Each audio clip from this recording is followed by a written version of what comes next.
worse, a small plane like this or 300 passengers? They both come down at the same speed.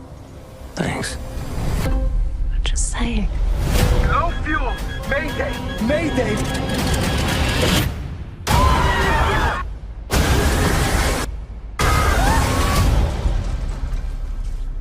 Is everyone okay? What about? Gotta get out of here. Come on, let's move. ¿Dónde lo sacaste? El avión, en la selva. Tenemos 10 pasaportes. 10 pasajeros en el vuelo. Pero solo 9 cuerpos en la morgue. Nos falta alguien. Do we have any idea where we are? The middle of nowhere. It might help if we all knew a little bit about each other. Why would we want to do that? I don't want to answer your questions. Definitely English. Oh God, he's not breathing. He's gone. Survived the plane crash and now this. So what killed him? Good question. You got any ideas? How would I know?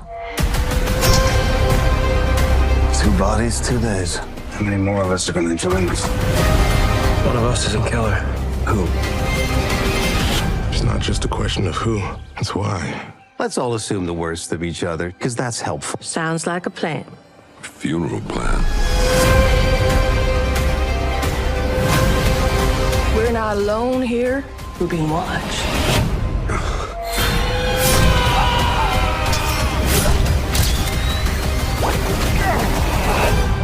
So who's next?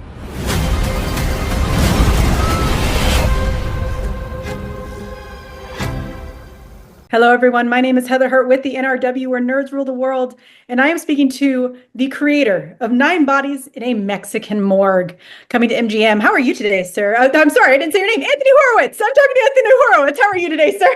I'm very, very well, thank you, Heather. Nice to be talking to you. Yeah, thank you so much for your time today. The show is a lot of fun. While I was in the waiting room with other press, I heard a great reference. The show is Lost meets a noir style crime show, and I loved that.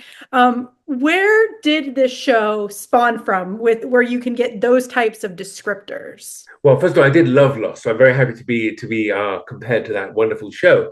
The original idea for this series simply came because it occurred to me that an aeroplane is a really interesting place to meet a murderer, because you might be having lunch shoulder to shoulder with him or with her, and if that plane crashes and suddenly that murderer is amongst the survivors of the crash and you are stuck with no communications, how are you going to possibly identify them? You don't know anything about anybody who is around you. You are in a situation where you are closed up with a whole bunch of strangers, and nobody knows anything about you either. And it seemed to me that if you want to write a murder mystery, particularly quite a violent and dark one with lots of twists and turns and surprises, that was a good start.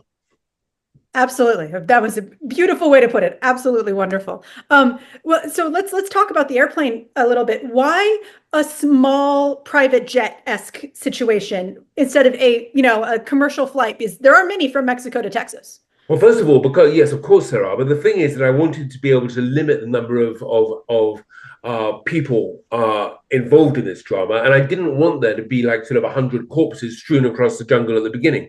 But added to which, incidentally, the idea of a commercial plane coming down and large numbers of people being killed in that doesn't appeal to me one little bit. I'm a nervous traveler anyway, and I don't think it's a sort of fun idea. And fun was what this is about. So it had to be a plane with 10 or 11 people, although it's the opposite. You said private jet, that makes it sound very upmarket and expensive. It's the exact opposite, because what it's doing, and one of the sort of puzzles in this show, is why the tickets on this plane are so cheap.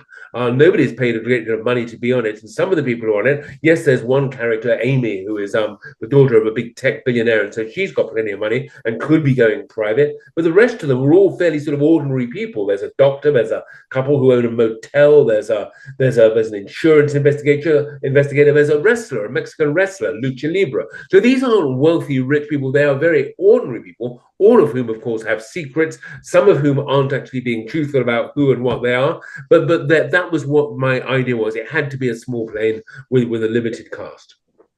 And to go along with that, you have there is a huge amount of diversity of characters within that small set. why pick such an array of people? Why not, a family of 4, or, people that did know each other? Why did it have to be an investigator kind of character, a outdoors photographer, a 2 kids who just got married in Las Vegas? Why so much room between the characters? Because that, to me, is where story begins. Story begins with character, and the more diverse, the more sort of interesting the characters, so hopefully the more attractive and interesting the story. I wouldn't have had a family. I did think about it very, very briefly, but you see, I don't particularly like seeing children involved in horror and death. It's sort of, I have children, I now have grandchildren, and so I wasn't going to do that.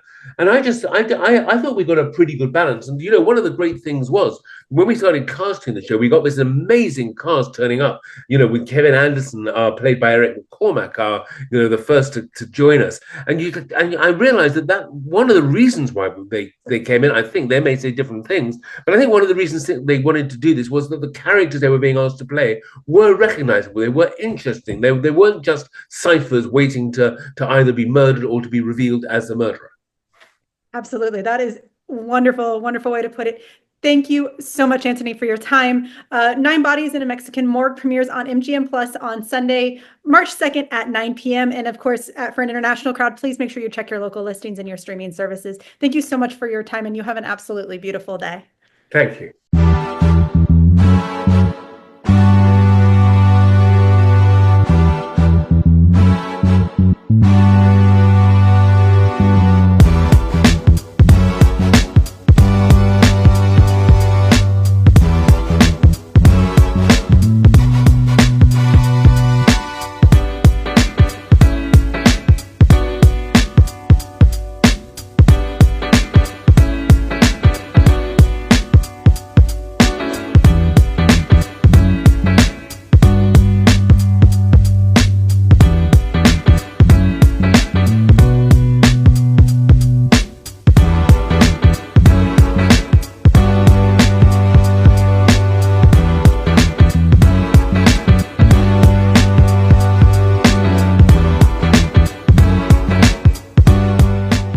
Pleasure chatting with you. Love to all my nerds who rule the world.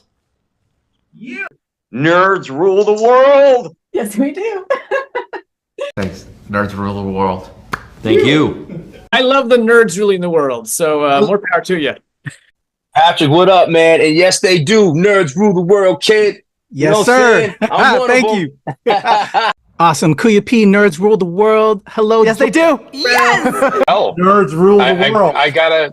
It's in the title of your show, like nerds rule the world. Like I want more Black weirdos on screen, and I don't feel like we ever get to see that very much. Thank you so much. Nerds do rule the world. Yes. Thank you. Thank you. Nerds rule. Love it. Hello, Sarah. Hello, Julian. Nerds rule. Yes.